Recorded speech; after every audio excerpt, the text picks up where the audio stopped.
Salut François, bienvenue dans la chronique de This Weird Business. Est-ce que tu peux nous parler de ton parcours de rôliste?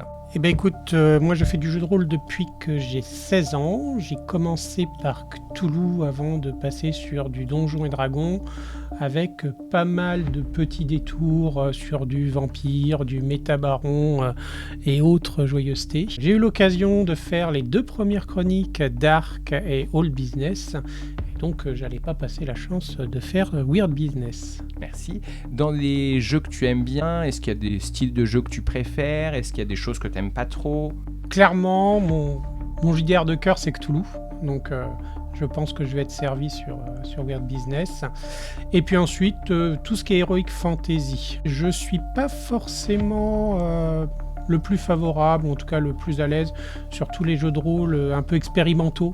J'aime bien les grands classiques. Est-ce que tu peux nous parler un petit peu de ton personnage? Est-ce que tu as déjà bien réfléchi à ce qu'il est, ce qu'il va faire? Alors oui, Jonathan Drake, c'est un rationnel de la première heure et quelqu'un qui est profondément ancré dans les sciences dures, mais néanmoins un artiste. Donc il s'est tourné vers la seule forme d'art qui réussissait à marier les deux, c'est-à-dire le mandala géométrique. L'explication du monde par les nombres et les chiffres. Il a rejoint l'académie, l'université Miskatonic pour pouvoir se perfectionner dans ce domaine, mais également pouvoir se rapprocher de quelques scientifiques d'exception qui tiennent un laboratoire sur place. Tu te prépares à effectuer un double cursus? Tout à fait. D'accord. Est-ce que tu te souviens que ton personnage va avoir un secret? Initialement, c'est un secret qui aurait dû être tiré, et puis finalement, il a été choisi par les témoins, des joueurs qui agissent dans l'ombre, qui ne participeront pas physiquement à la chronique, mais qui auront quand même un petit peu d'influence. Le fait que ça puisse modifier un petit peu ce que tu avais prévu, comment tu appréhendes ça?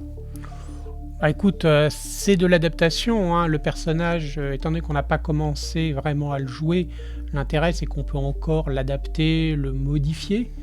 Heureusement que ça se fait maintenant et pas en milieu de campagne parce que ça aurait peut-être été compliqué, mais ça peut être intéressant, ça apporte une petite touche supplémentaire, donc avoir le secret qui m'a été réservé que je ne connais pas encore. Il y a eu des discussions entre témoins, mais il est désormais défini. Eh ben écoute, j'attends de voir ça avec impatience.